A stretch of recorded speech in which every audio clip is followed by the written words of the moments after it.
Profesionales excepcionales. Con Javier Pascual.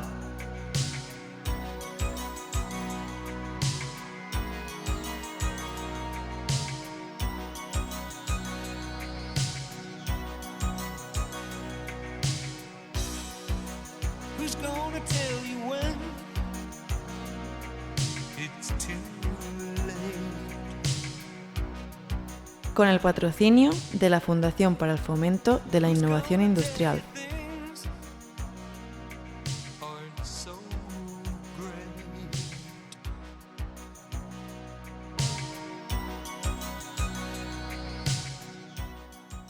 Buenas tardes, estimados seguidores de Profesionales Excepcionales.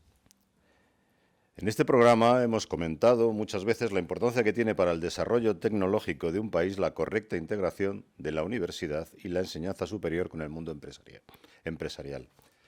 Así aseguramos que nuestros futuros profesionales reciben una formación adecuada y orientada a las necesidades que tienen las empresas, con el valor añadido además que suponen los proyectos de investigación, universidad-empresa, que favorecen la entrada en el mundo laboral de estos futuros profesionales.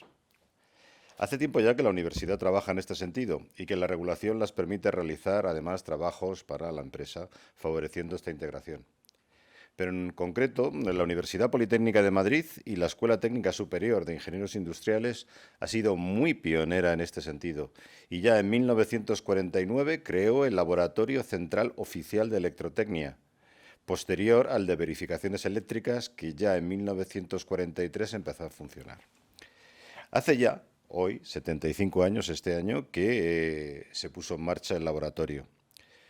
Posteriormente, en 1992, y como nos explicará hoy nuestro invitado, este laboratorio va a ser parte de una fundación mucho más ambiciosa y no menos exitosa por ello, que es la que se denomina Fundación para el Fomento de la Innovación Industrial.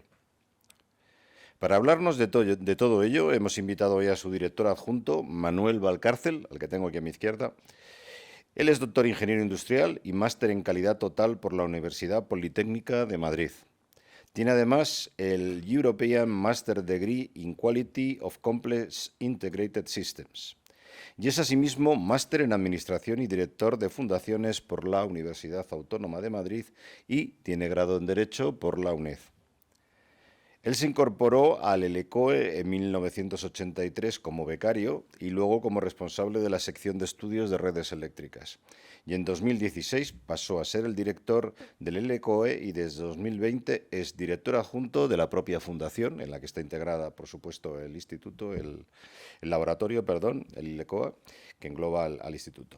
Actualmente es, además, consejero de CEIS, miembro del Comité Permanente y Junta Directiva de ENAC y miembro de la Junta Directiva de UNE, organizaciones que se dedican a la normalización, donde también es vocal de Observatorio de Vigilancia del Mercado y de la Comisión de Apelaciones. En el ámbito docente ha sido profesor en las universidades Carlos III y Politécnica de Madrid y actualmente es profesor asociado en la UNED y también profesor invitado en otras universidades como la Universidad Politécnica de Madrid y la Universidad de Castilla-La Mancha. Pues bienvenido al programa, Manuel.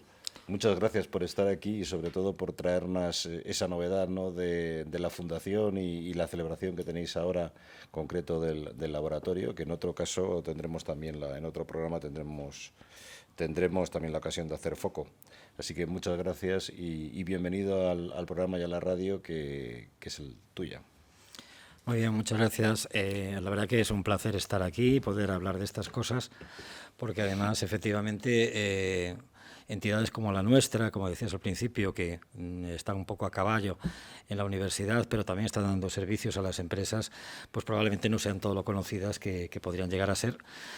Un poco como puente entre los dos ámbitos y también, efectivamente, como lugar en el que trabajos de verificaciones, de ensayos, de pruebas, de simulaciones, pues están dando realmente muchísimo juego, no solamente desde hace 75 años, como es el caso del LECOE, en la parte eléctrica, sino en muchos otros campos y temas de vehículos, temas de simulaciones, incluso de conducción ferroviaria. O sea, es es un amplísimo margen y hay distintos ámbitos de actuación en los que, bueno, pues está trabajando muy bien y muy codo a codo con el mundo real, ¿no? Porque a veces parece que el mundo real y la universidad está un poquito divorciada. Nosotros servimos un poco de puente para todo ello. Me consta que es así, Manolo. Si te parece, empezamos con ese currículum tuyo tan impresionante, ¿no? Con doctorados, másteres, tanto en España y uno europeo, y completados con el estudio de Derecho. Si quieres, nos cuentas un poco cómo se forja esa vocación, ¿no? Desde el principio, si tenías familia de ingenieros, fue una vocación temprana o, como ocurre muchas veces, también accidental, ¿no? Y nos cuentas un poco también cuál es ese paso, ¿no?, por la Escuela de Ingeniería Industrial que nos gusta comentar aquí. Bueno, hay un poco de todo. Realmente tradición en mi familia de ingeniería ninguna, tradición docente sí. Mi madre fue lo que en tiempo se llamaba maestra nacional en aquella época, ¿no? Las maestras de las aldeas, de los pueblos, de las aldeas muy pequeñitas del interior de Galicia. Entonces, la parte docente sí. La parte ingenieril, pues probablemente porque siempre me apeteció, digamos, estudiar cosas de aplicación práctica, de resolver cosas. Y de ahí ha venido un poco. Es verdad que cuando yo empecé a estudiar, como luego además comentaremos, que no tiene nada que ver en aquellos años como está hoy, tenía que venirme a Madrid, a Barcelona o a algún sitio, porque en Galicia no existían las escuelas. ¿Tú eres gallego? Yo soy gallego, efectivamente. ¿De qué parte? Yo nací en Silleda, que está muy en el interior de Galicia, y luego me requería en Vigo. Pero no había posibilidades de estudiar ingeniería. En aquella época lo que había era, digamos, la ingeniería de grado medio y superior. De grado medio sí, los antiguos peritos había en muchas partes, pero en lo superior había que salir de allí. Entonces, bueno, pues el sitio un poco de referencia era Madrid y aquí me vine. El resto de las cosas son un poco, bueno, producto un poco casi del azar. Yo empecé a trabajar como dijiste antes, efectivamente, como becario en el laboratorio. El laboratorio es uno de los edificios dentro del recinto de la Escuela de Ingenieros. Y por tanto, digamos, el hacer allí el doctorado y alguno de los másteres es que me resultaba incluso hasta cómodo, ¿eh? O sea que a veces también la facilidad, digamos, hasta geográfica y de horario, pues te facilita las cosas. Y bueno, se han ido haciendo distintos estudios en función un poco de lo que iba siendo necesario. Luego, efectivamente, cuando en el año 91 se empieza a pergeñar y luego en el 92 ya toma cuerpo la fundación, pues también hubo oportunidad de, bueno, pues de aprender un poquito, digamos, de las tripas del manejo, y de ahí viene ese máster. La última parte, bueno, pues es una cosa ya casi un tanto anecdótica, porque el tema de los estudios de Derecho fueron directamente una apuesta con mi hijo pequeño, o sea que eso está fuera un poco de eso. Cuando él empezó a estudiar su carrera, pues bueno, yo me hice una pequeña apuesta con él. Él estudió una cosa. Afortunadamente le costó menos años acabarlo. ¿Pero él hizo Derecho? No, él hizo AD. Y por no hacer lo mismo, dije, bueno, pues, ¿qué es lo que me puede llamar la atención? Bueno, pues, que sea un poco distinto, ¿no? Y así ha sido. Pero vamos, lo de Derecho es puramente anecdótico, ¿eh? O sea, es bueno. Bueno, pues es una formación interesante, complementaria, ¿no? Luego, al final, es curioso porque nosotros no hemos tenido mayores percances de tipo jurídico en ningún momento, pero sí es verdad que la manera, digamos, de organizar el conocimiento hasta de expresarse del mundo jurídico no tiene nada que ver con el mundo ingenieril, y de alguna forma podríamos decir que hasta complementario. Y de hecho hay una cosa muy cierta, que es que en la gestión de las empresas es que continuamente vas a necesitar un cierto apoyo jurídico. Y aunque el grado de Derecho es tan generalista que al final tienes un barniz, pero te facilita poder entender las claves de su idioma para luego poder hablar con el especialista correspondiente.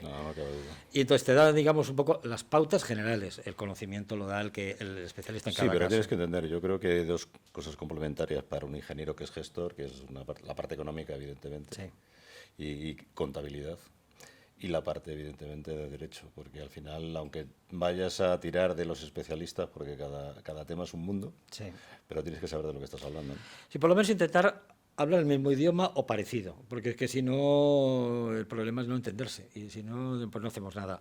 Entonces, bueno, ha sido un poco eso, y esa es la parte, bueno, pues ha habido un poco de todo, interés, luego lo que es la circunstancia de la proximidad física y luego pues un poco el devenir profesional. O sea, yo efectivamente empecé en el 83 y yo no he cambiado de casa. La casa ha ido cambiando, nosotros hemos ido cambiando, pero a mí me ha ido tocando hacerme a cargo de distintas tareas a lo largo del tiempo, también un poco en función de cómo ha ido la evolución propia de la casa, ¿no? O sea, de ser un sitio con una actividad muy concreta, como era la parte del laboratorio de medidas, a pues hacer muchas más cosas, como luego tendremos ocasión de comentar, y también meternos pues en muchas aventuras con distintos resultados, lo que es la vida misma. ¿Cómo surge, o cuéntanos un poco más de la fundación? Sobre todo vamos a hablar con Antonio también, que le tenemos preparado para también intervenir en un futuro programa, y nos hablará más del LECOE, pero sí de la fundación. ¿Nos puedes contar qué sois ahora? Estáis ahí en Getafe, ¿no? En un polígono tecnológico inmenso, con unos laboratorios que deben de ser como 5 veces los que había en la escuela de industriales. Yo me acuerdo que era mucho más pequeña. Hacéis más cosas aparte del LECOE, tenéis más laboratorios. También tenéis acciones formativas, según decís en vuestra propia página web, ¿no? Páginas formativas, páginas también de actividad de normalización. ¿Cómo convive todo eso y cómo dais servicio a la sociedad en el fondo y al desarrollo social y económico del país? Pues verás, desde el principio, desde hace 70 y tantos años, la primera parte era exclusivamente como un laboratorio en el que hacía unas ciertas medidas muy concretas, que en ese momento eran muy necesarias. Hay que remontarse a los años 40 y tantos, años de posguerra, en los que en un momento dado, desde el Ministerio de Industria de la época, detectan que la manera de prosperar era facilitando dos tipos de infraestructuras básicas. Una era comunicaciones terrestres y la otra era la red eléctrica. Hasta entonces las redes eléctricas estaban eran casi archipiélagos, o sea, no había interconexiones, era todo demasiado, digamos, en precario. El laboratorio nace un poco para ayudar a ese desarrollo.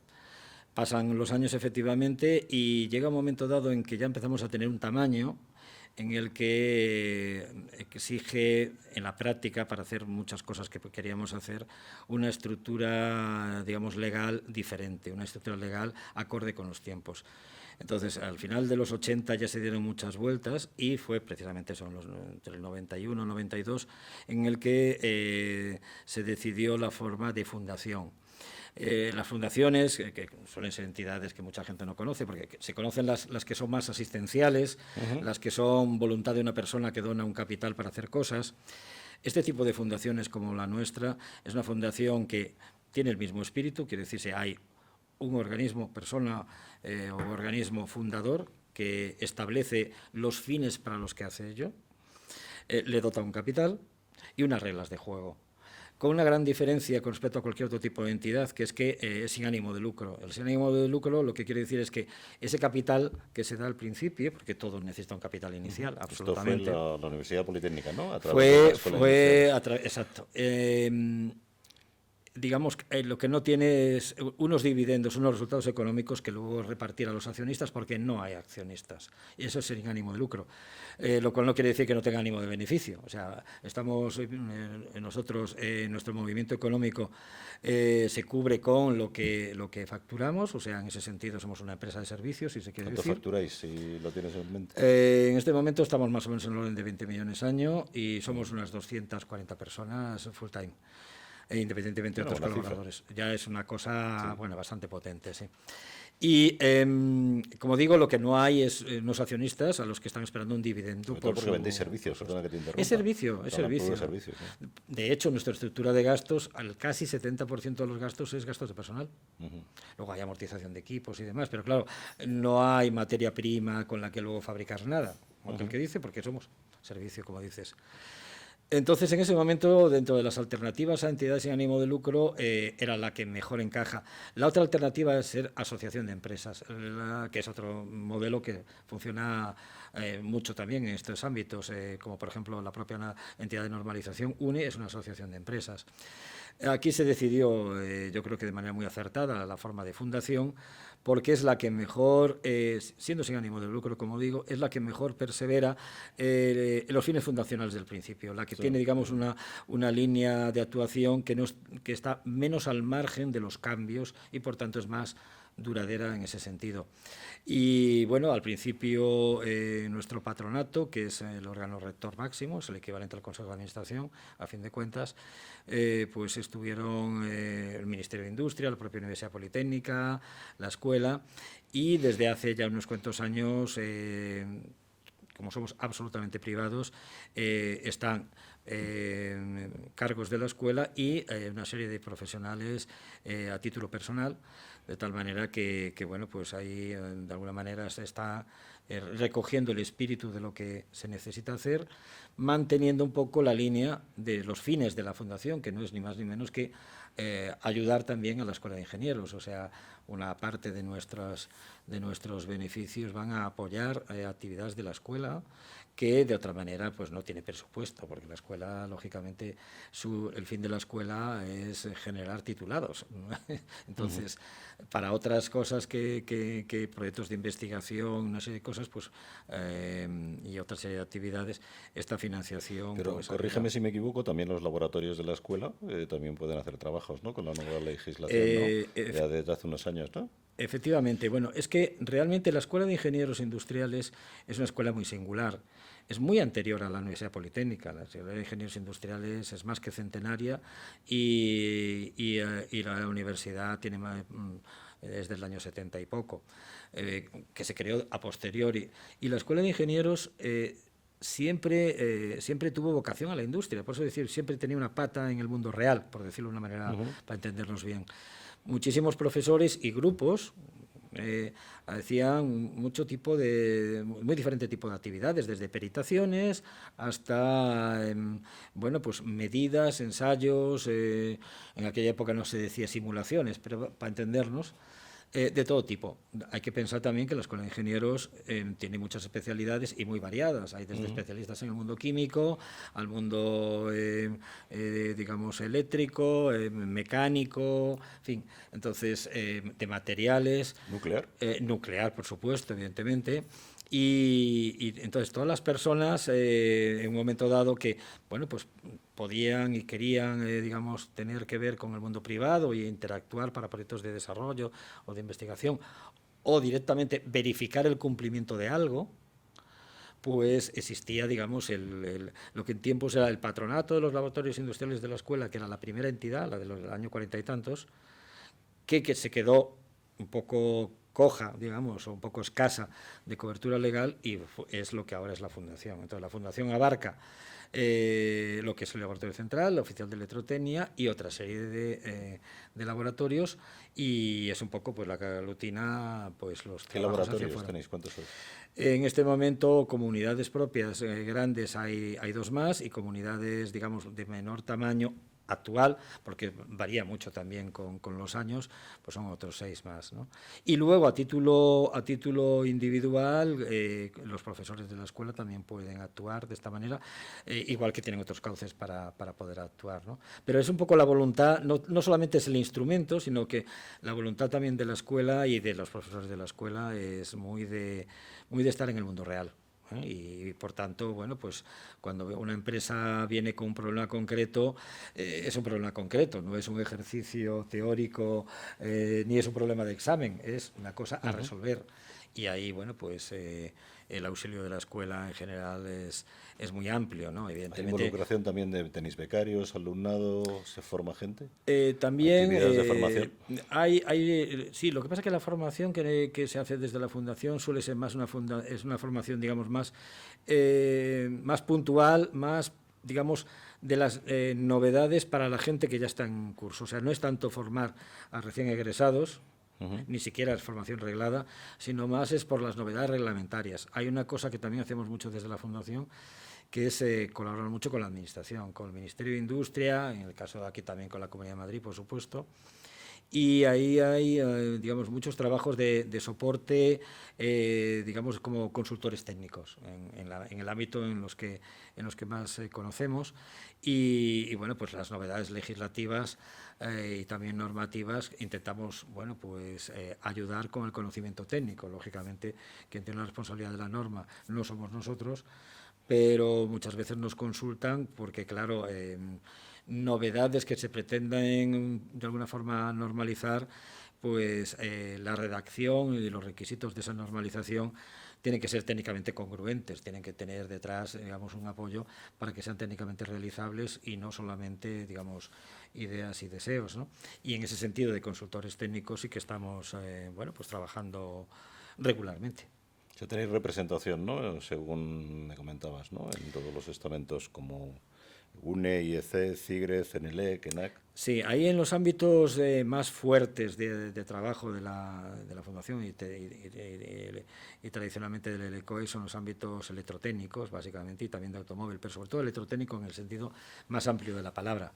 Entonces, en todos los organismos de normalización, pues nuestro personal está ahí aportando su conocimiento y bueno, discutiendo bueno, pues todo lo que son la normativa en el sentido no solamente normativa de base, sino de aplicación concreta a casos muy concretos. De hecho, bueno, sin ir más lejos, cosas que todos de alguna forma tenemos, como es el reglamento, por ejemplo, electrotécnico para baja tensión, que es el que regula todas las instalaciones, tanto domésticas como industriales. El reglamento lo dicta el Ministerio, ¿no? El reglamento es responsabilidad del Ministerio y nosotros hemos actuado como consultores técnicos en todos los grupos de discusión y, bueno, pues ahí aportando un poco el conocimiento electrotécnico, claro.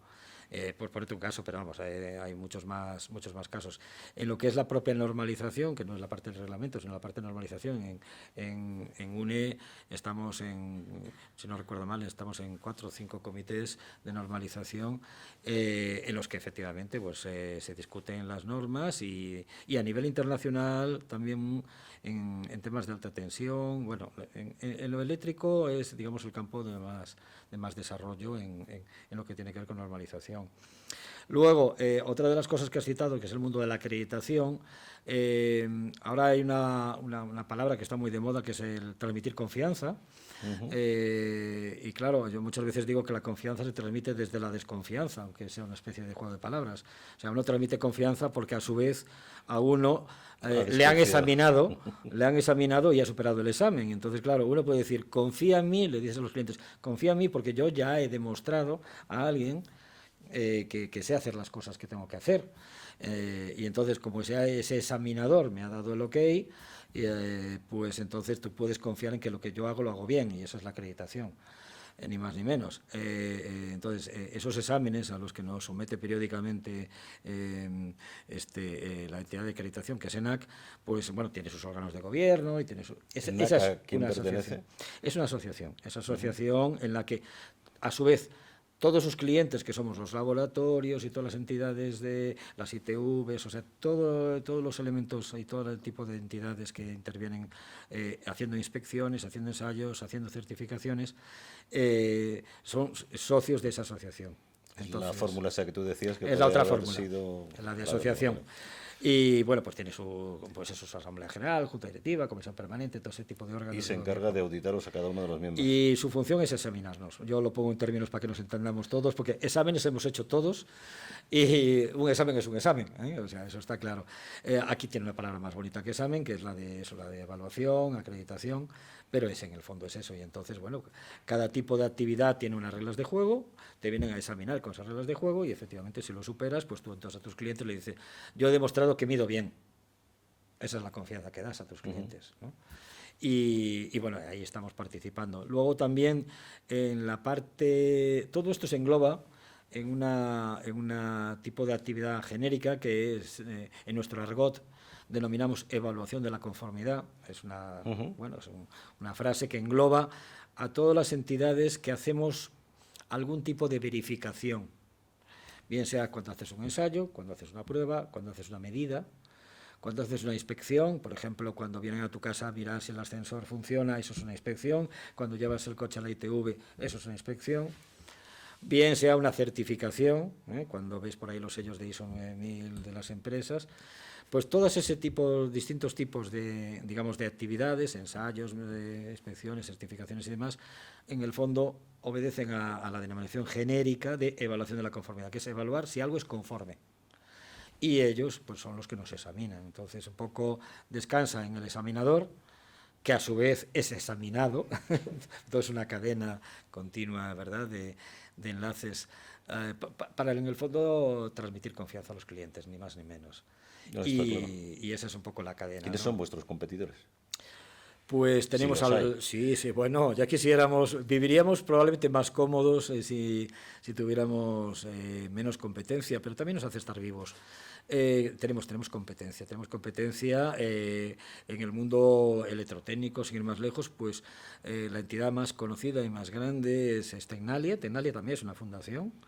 Tecnalia nació muy parecido a lo que el ELECOES. El ELECOES nació alrededor de la Escuela de Ingenieros Industriales de Madrid. Ellos nacieron alrededor de una cosa que en tiempo se llamaba la BEIN, y la BEIN era un laboratorio muy similar de la Escuela de Ingeniería de Bilbao. Lo que pasa es que ellos evolucionaron por otra vía y hace unos años se convirtieron también, después que nosotros, la Fundación Tecnalia es más reciente y engloba es muchísimo más grande. Si nosotros somos 200 y pico, ellos pasan de los 1.200, una cosa así. Y engloba muchos institutos de investigación muy distintos y muy grandes. Pero en el ámbito electrotécnico es competencia directa y tenemos una competencia y una relación muy cordial, pero bueno, cada uno con lo suyo, como es lógico, ¿no?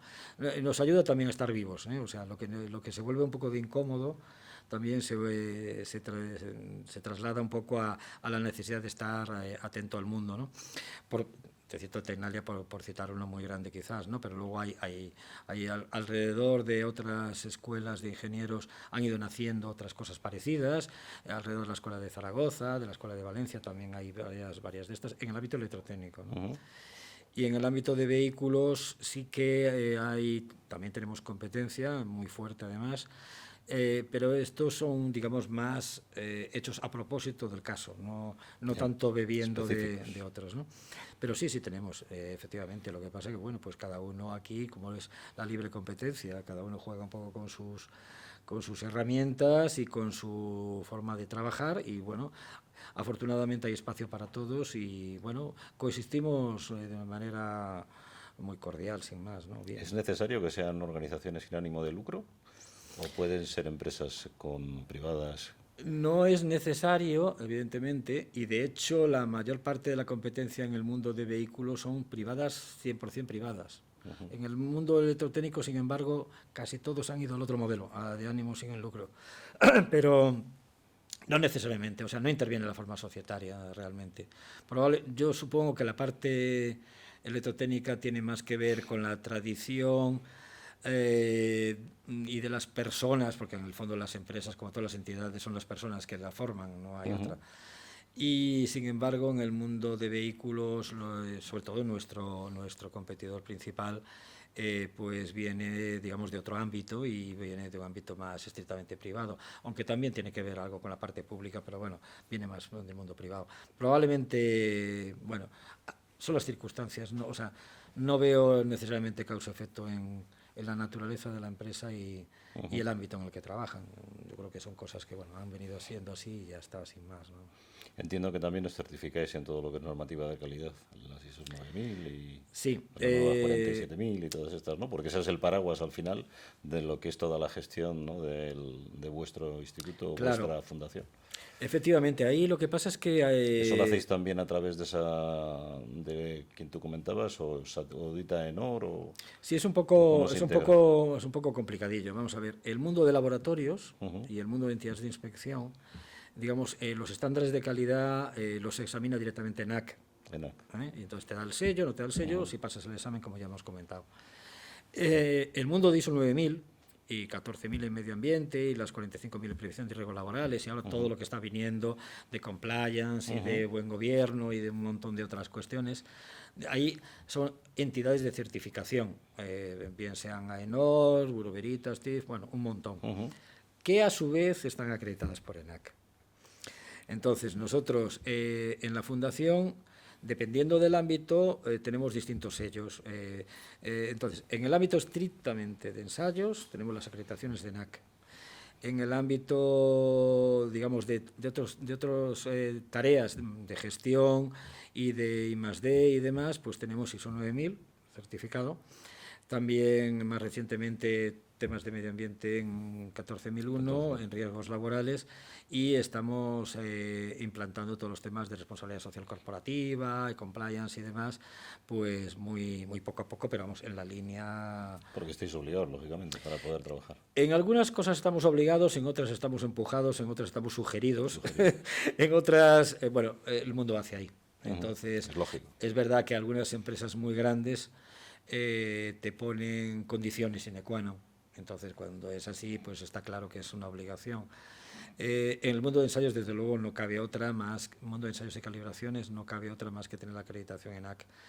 En otros ámbitos, pues eso, depende del cliente, pero en cualquier caso, una de las grandes ventajas que tienen todos esos sistemas de calidad es que te obligan a tener profesionalizada la gestión. Te obligan a tener un sistema documentado, te obligan a tener un sistema vigilado internamente, procedimentado, lo cual te ayuda mucho al día a día. O sea, la parte de carga burocrática que muchas veces... si se hace bien, redunda en eficiencia. Claro, efectivamente, que muchas veces pues se denosta por decir, no, es que es muy, pues es muy burocrático, muy lento, muy no sé qué, pero eso a su vez te da rigidez, sin necesidad a que sea un corsé que te agobie, ni mucho menos, para que la gestión, digamos, sea pues eso, más profesional, menos arbitraria. Hay una cosa que, por ejemplo, te evita, que es pensar que tienes memoria. O sea, porque lo que no está documentado no existe. Entonces, claro, decir que tirar de memoria, la memoria es absolutamente volátil y con la edad más todavía. Entonces, cuando te obligan a tener un sistema, pues eso, con registros, con documentos, con reglas de juego de toma de decisiones, pues te equivocarás o no, pero por lo menos no es la flor de un día de que ese día tienes una inspiración. La inspiración está muy bien para cuando hay que inventar cosas, pero para el día a día la inspiración, pues bueno, la rutina también ayuda mucho. Entonces, todo lo que son certificaciones ayuda muchísimo en la toma de decisiones, o sea, el beneficio seguro, vamos. Manolo, pues si te parece, hacemos una pequeña pausa y seguimos luego, ¿vale? Perfecto.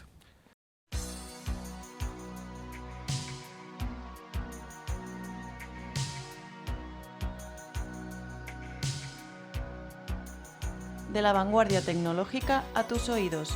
Profesionales excepcionales. Iluminando el hoy y acercando el mañana.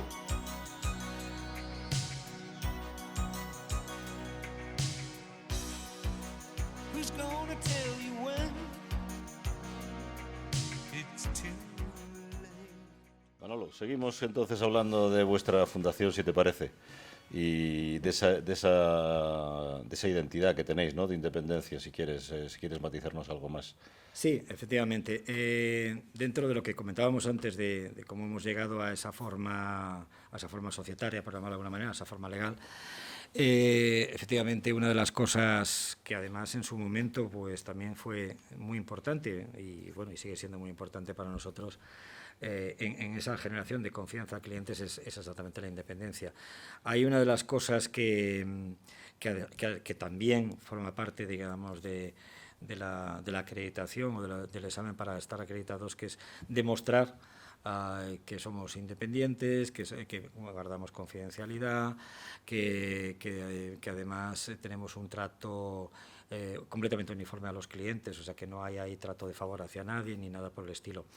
Eso es una cuestión que está en nuestra forma, en nuestras señas de identidad y hace que efectivamente podamos estar operando al margen de distintas iniciativas de unos y de otros, incluso eventuales presiones. Hay que pensar que más de una vez las pruebas o las medidas o las peritaciones que se hacen pueden dar lugar a conclusiones a las que incluso el propio cliente no esté muy a gusto y que la conclusión de lo que sea no sea lo que le apetecía a él. A veces porque no sabía el resultado y esperaba una cosa, y otras veces pues porque en el fondo, bueno, pues efectivamente pues se le sale con un disgusto muchas veces no pequeño de aquello, ¿no? No digamos cuando a veces las pruebas se hacen delante del cliente final, el fabricante, el inspector y nosotros, y entonces el que le va a comprar a nuestro cliente está viendo el resultado.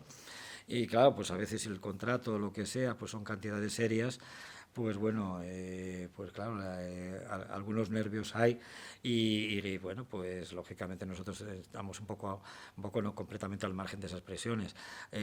Pruebas que se hacen a veces de puesta en marcha de instalaciones importantes, en fin, hay muchas ocasiones en las que, bueno, pues en nuestro devenir Aparte de equipos, también podéis certificar instalaciones. En las instalaciones, no, como tal instalación no, pero equipos concretos sí. De hecho, bueno, pues han dado casos muy curiosos de eso, de equipos incluso manejados remotamente, cuyo funcionamiento nos ha dado lugar a, bueno, pues a avances interesantes. Una cosa es la que sí también, antes has citado con respecto a la Fundación, es un poco los medios de los que disponemos, ¿no? Porque en la Fundación efectivamente lo más importante, como la empresa de servicios, somos las personas, pero también las instalaciones. Nosotros hemos estado hasta hace casi 20 años, del orden más o menos 15 y 18 años, dentro de los locales de la Escuela de Ingenieros Industriales, como decíamos, en un edificio que además, curiosamente, primero había sido escuela de cine, y que era un edificio reconvertido varias veces. En un momento dado se pudo disponer de nuevas instalaciones, que son las que citabas tú antes en Getafe. ¿Pero la escuela de cine estaba dentro del recinto de la escuela? Sí, es que esa zona donde la escuela era una zona muy singular, o sea, de hecho, incluso la propia escuela está ubicada en un edificio que no era para la escuela. Este es un edificio reutilizado. Ese edificio es el Palacio de las Ciencias y las Artes, una especie de edificio dedicado a pabellón de exposiciones y museo de ciencias. Y de hecho hay un detalle curioso, que cuando fue la pandemia de 1904 fue hospital de campaña, igual que cuando nuestra pandemia del 20 IFEMA fue hospital de campaña, nuestra escuela también. Y estaba en los altos del hipódromo, que era como se llamaba la zona en ese momento, que era una zona relativamente aislada de lo demás, y ahí es una zona en la que todo tenía que ver con la docencia, porque detrás está la residencia de estudiantes, luego está el Consejo Superior de Investigaciones Científicas, o sea, toda esa zona, entre Vitruvio, la escuela, Serrano y demás, pues es como un polígono muy relacionado entre ellos, ¿no? Y uno de los edificios lo ocupó, como digo, el laboratorio. El problema es que, claro, la tecnología, el propio equipamiento nos empujaba a que no hay posibilidad ni de crecer ni de muchas veces organizar actividades de las que ya eran necesarias, y por eso siempre estábamos buscando alguna posible ampliación. Surgió, pues eso, hace más o menos 20 años en Getafe. Y en Getafe, en una primera instalación en el polígono El Lomo, el que está más cerca de la A4, ahí en un edificio que es propiedad del Ayuntamiento de Getafe, ahí se instalaron la primera, digamos, ampliación, pequeño traslado, y luego las instalaciones principales están al otro lado, están en el borde de la M50, que es en la zona de Tecno Getafe. Ahí fue un impulso importante de la Comunidad de Madrid en su momento, de la Universidad Politécnica, y ahí sí que tenemos mucho espacio y además crecedero, o sea, no hemos agotado el volumen edificable, y aunque lo agotáramos, hay más parcelas en el polígono, o sea que en este momento no tenemos problemas de espacio. Allí hay, aparte de la fundación, hay más fundaciones, ¿no? Y laboratorios. Y ¿no? ahí hay más institutos y más partes de la Politécnica. Hay una parte de minas, que tiene sus laboratorios de materiales de construcción y demás. También tiene la sede de gente de explosivos, y también hay una pequeña instalación de aeronáuticos. Entonces, bueno, esperamos, en el tamaño, en todo lo que se ocupa, su parte es más restringida. Y bueno, nosotros disponemos de un espacio que ahora sí estamos razonablemente cómodos, y además, como digo, haciendo distintas funciones, y además con posibilidades de crecer y de acometer distintas cuestiones, porque además otra de las señas de identidad también de la Fundación es estar muy atentos a, bueno, pues a todo lo que va pasando y a las necesidades de clientes. De hecho, unidades que funcionaron en su momento pues se han desmontado, cosas que en su momento no existían, o sea, hay que pensar, por ejemplo, unidades muy importantes como temas de compatibilidad electromagnética, pues esto ha ido funcionando en los últimos 30 años de manera creciente. Ahora casi cualquier dispositivo regulado electrónicamente, pues hay que probar que si es inmune o emite o lo que sea, y entonces ese tipo de cosas, pues allí hemos tenido una expansión que si no podíamos. Como decía antes también, todo lo que tiene que ver con el mundo de automóvil, estamos ahora precisamente dando pasos para hacer pruebas a todo lo que es los ensayos de los nuevos dispositivos de vehículos, todo lo que son los ADAS, ayudas a la conducción, todo esto que ya está en los vehículos nuevos. Los temas de ciberseguridad, por ejemplo, ciberseguridad iba a decir la nueva frontera, no, no es la nueva, estamos ahí. Todos estamos viendo las vulnerabilidades de los sistemas. Y, por ejemplo, en el mundo del automóvil se está volviendo absolutamente crítico porque, bueno, ahora todos los vehículos que conocemos, los vehículos de turismo y todos los demás, pero sobre todo los de turismo, que son un poco los que van más adelante en la normalización y en la reglamentación, cada vez tienen más partes, no solamente de control interno, sino de comunicación. Desde los sistemas de llamada automática anticolisión, los famosos eCall, a mil cosas más. Entonces, claro, nosotros nos vamos preparando también para dar servicios en ese sentido y, claro, pues es actualización continua. Son vuestros grandes retos ahora, es precisamente eso, ¿no? El poder adaptaros, dar ese tipo de servicios, imagino que también el tener el personal adecuado para poder... Exacto. Con la formación adecuada, ¿no? Que no debe ser fácil. Son retos y además lo que acabas de decir es lo más difícil de todo. Porque el conocimiento se adquiere, pero la actitud para conocer es lo más difícil. Es más difícil la actitud con C que la actitud con P. Y la actitud con C tiene que ver, pues eso, con personas que quieran involucrarse, que quieran aprender. Muchas de estas tecnologías no se estudian en ninguna universidad porque es que se están cociendo al tiempo que se están haciendo, se están cociendo. No estamos hablando de álgebra ni cálculo, estamos hablando de otra cosa. Y aunque tenga una base de comunicaciones, aunque tenga una base de electrónica, pero es que se están haciendo sobre la marcha. Para nosotros muchas veces es un reto encontrar personas que realmente quieran meterse en estos exámenes y quieran seguir aprendiendo continuamente y con el espíritu de actualización continua. O sea, es que no vale siquiera actualización por tramos o a golpes, es continua absolutamente.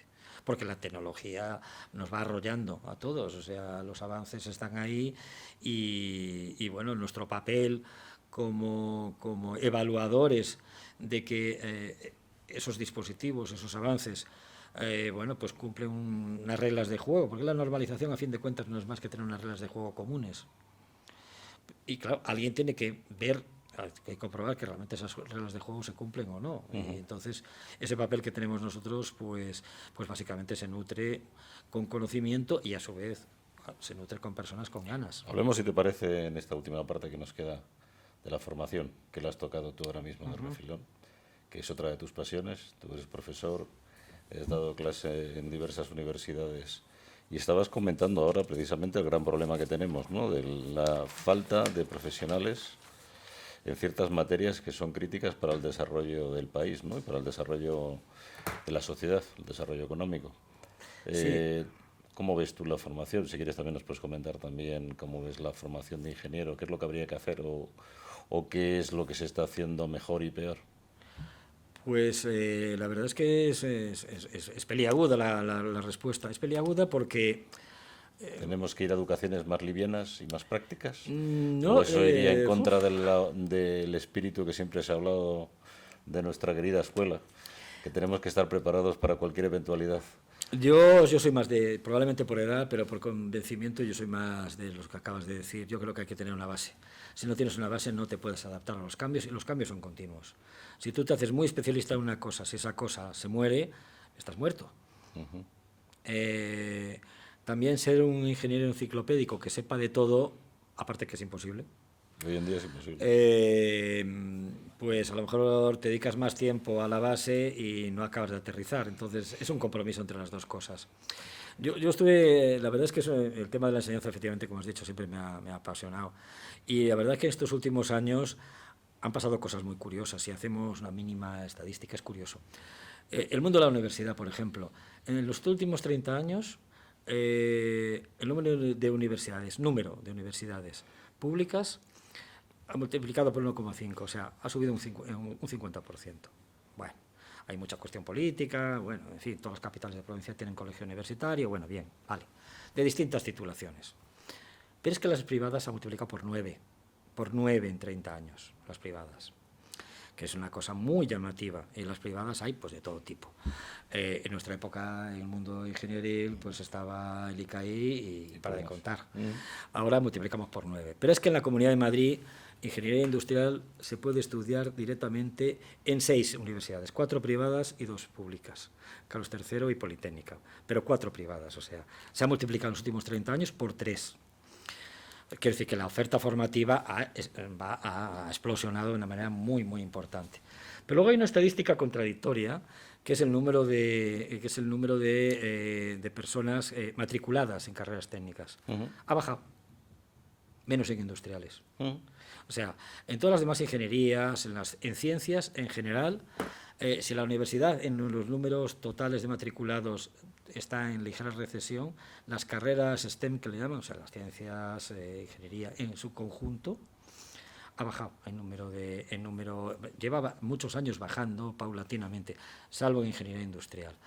Y la verdad es que es una cosa curiosa, y sin embargo lo que ha pegado un subidón son todas las carreras directamente orientadas a la gestión, ADE, por ejemplo, ¿no? ADE y todo lo de alrededor, económicas no tanto, pero todo, o sea, lo que va directamente más a negocio. Y bueno, pues no deja de ser un panorama peculiar. Ahí industrial se va manteniendo como buenamente puede, a pesar de que efectivamente, bueno, pues la oferta es muy grande. Y la verdad es que es un fenómeno muy, muy, muy curioso el de la universidad. Yo creo que el cambio, personalmente, esto es una opinión evidentemente muy, muy, muy personal, estos últimos cambios con las titulaciones de grado y de máster para la ingeniería a mí me parece que no aportan nada. No sé si en otras disciplinas, en ciencias o en lo que sea aportan algo, no, ahí no puedo hablar, pero en ingeniería yo creo que no aportan nada, porque más allá de un pequeño galimatías de rótulos, de títulos, que yo no sé si las personas de recursos humanos de las empresas cuando reciben currículums y reciben titulaciones se aclaran, porque aún por encima, con la normativa actual para los grados, digamos, el porcentaje mínimo de coincidencia de las materias a estudiar no es muy grande. Yo siempre recuerdo cuando se hizo la Carlos III, que a mí me llamó mucho la atención que en aquel momento dado, como el rector de la Carlos III era de Derecho y le tenía una cierta manía a los industriales, y no tuvo más remedio que hacer una escuela de industriales, obligó a que ciertos créditos fueran de humanidades. Entonces tú veías los currículos de los ingenieros industriales de la Carlos III que una asignatura era flauta, otra era teatro, porque intentaban de alguna manera decir, vamos a humanizar al ingeniero, pues se supone que el ingeniero era una especie de bicho raro, que yo creo que no lo somos. Ya teníamos alguno que era finalista del Premio Planeta. Bueno, ya, pero bueno, aparte de gente absolutamente... No están reñidas nunca con los claro, pero ahora en este momento con los grados puede haber grados que aparentemente abarcando lo mismo, ya no solamente el rótulo, sino incluso el contenido de las asignaturas puede ser, y las asignaturas mismas puede ser muy, muy dispar. Yo creo que no ha ayudado a favorecer, y va un poco en la línea que decías tú antes, un poco más del modelo americano de la superespecialización. Yo lo veo peligrosísimo por eso, porque si no se tiene un poco de base, y hay algo más que un poco de base, veo muy difícil la adaptación continua, veo muy, muy, muy difícil, y el riesgo de obsolescencia pues aumenta, ¿no? Bueno, lo que pasa es que bueno, ahora es la tendencia y bueno, pues en ese mundo estamos. No sé si los padres de la patria dentro de unos cuantos años recapacitarán sobre las ventajas de un modelo o de otro. Es complicado, es francamente complicado. Pero de hecho sí que nos falta formación profesionales de ramas técnicas, ¿no? Vamos, si te refieres al mundo de la propia formación profesional, es un mundo en el que, bueno, pues ahí siempre es un mundo maltratado, con mala prensa, en el sentido amplio de la palabra, y que bueno, por otra parte es absolutamente fundamental. Nosotros dentro de la Fundación tenemos mucha gente con estudios de formación profesional que nos parece absolutamente esencial, porque son tareas que hay que hacer y tareas a las que además son personas. Ahí sí que la especialización es importante y que bueno, pues no es solamente, o sea, no debería ser solamente el último recurso, sino debería de ser una cosa, digamos, socialmente bien vista, para que no sea refugio de quien no ha podido o no ha querido hacer otra cosa, que muchas veces es lo que está pasando, ¿no?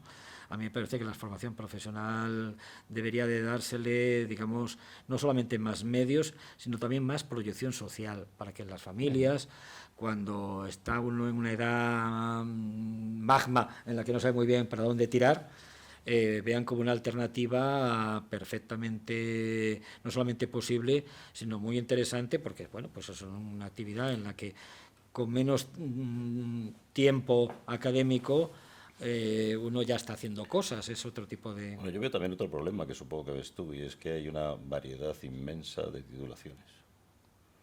Yo creo que hay titulaciones que no encuentran luego salidas en ningún sitio. Yo creo que hay un desacuerdo bastante grande, no diría total, pero un desacuerdo entre la necesidad de las empresas y la necesidad social y la formación que se está dando en esa variedad que tú dices de ingente de universidades, ¿no? Yo es que veo ahora, por ejemplo, la demanda tan grande que hay en temas de desarrollo de software, inteligencia artificial. Todo el mundo quiere trabajar en este tipo de áreas porque claro, se pagan muy bien y hay pocos titulados. Pero es que te encuentras que viene gente que ha hecho carreras de las más variopintas, ¿no? Y que al final yo creo que terminarán entrando, bueno, haciéndose su pequeño máster o su reeducación. Lo cual creo que primero no hace falta hacer tanta reeducación, tanto máster posterior, tanto estudio posterior, porque ya estudias bastante cuando estás en la universidad. Y lo lógico es reorganizar un poco la oferta, ¿no? Creo yo, no sé, creo que también en esto se debería repensar un poco cuál es la oferta ahora mismo. O no sé realmente cómo la estamos regulando, pero yo creo que hay que orientar, como tú has dicho, hay que orientar a la gente y motivarla, ¿no? Yo estoy completamente de acuerdo contigo. Ahí no hay más que ver lo que he dicho antes, universidades privadas multiplicadas por 9. Las universidades privadas están para ganar dinero. Y ganan dinero, entre otras cosas, fundamentalmente porque ofertan titulaciones, muchas veces de ciclos muy cortos, otras no tan cortos, y muchas de ellas muy orientadas a el mercado laboral del momento. La pena es un poco la universidad pública, que a veces los criterios de decisión, pues no sé exactamente quién los pone, pero llama un poco la atención. O sea, ves efectivamente como hay titulaciones de difícil inserción laboral, y ahí están. Y de hecho, bueno, las discusiones son clásicas y salen en los medios de vez en cuando, ¿no? Cosas que efectivamente que pueden ser muy interesantes desde el punto de vista cultural, pero luego a lo mejor pues el país no absorbe esa cantidad de titulados y entonces esa gente después de X años de estudios tienen que reconvertirse a otra cosa. Y sin embargo hay otros en los que, bueno, pues lo ponen muy difícil.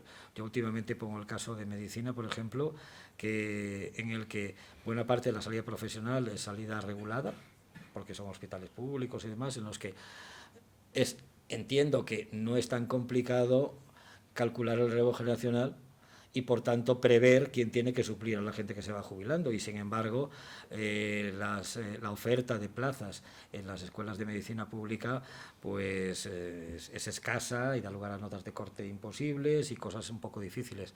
En la universidad pública efectivamente yo creo que falta un poco un estudio, podríamos decir incluso de mercado, es decir, un poco, bueno, qué cosas están viniendo, qué cosas están ya, todo lo que tú dices, efectivamente, de los temas, ¿no?, informáticos y más, pues inteligencia artificial, efectivamente, todo este tipo de cosas.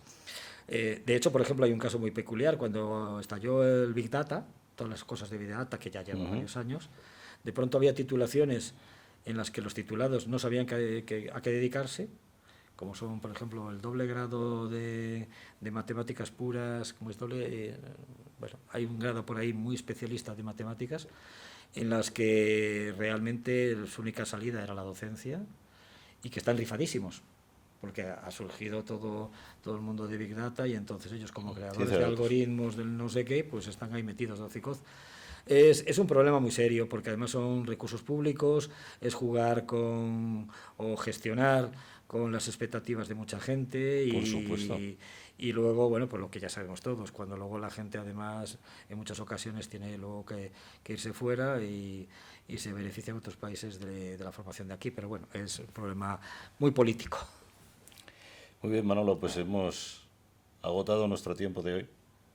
Quería agradecerte tu magnífica intervención y sobre todo dar la enhorabuena a vuestra fundación, porque creo que hace una labor extraordinaria, y desde aquí, con vuestro patrocinio, tratamos también de ayudaros, ¿no?, a dar a conocer vuestra labor y la labor de muchos ingenieros y también de otras personas que, sin ser ingenieros, contribuyen al desarrollo tecnológico y social del país. Así que muchas gracias por venir y bienvenido cuando tú quieras. Muy bien, muchas gracias. La verdad es que ha estado un rato muy agradable, y de darte sobre todo eso, no solamente por el buen clima y demás, sino porque efectivamente darnos la oportunidad de, bueno, pues de contar un poco quiénes somos y qué hacemos. Muy bien, muchas gracias. De la vanguardia tecnológica a tus oídos. Profesionales excepcionales. Iluminando el hoy y acercando el mañana.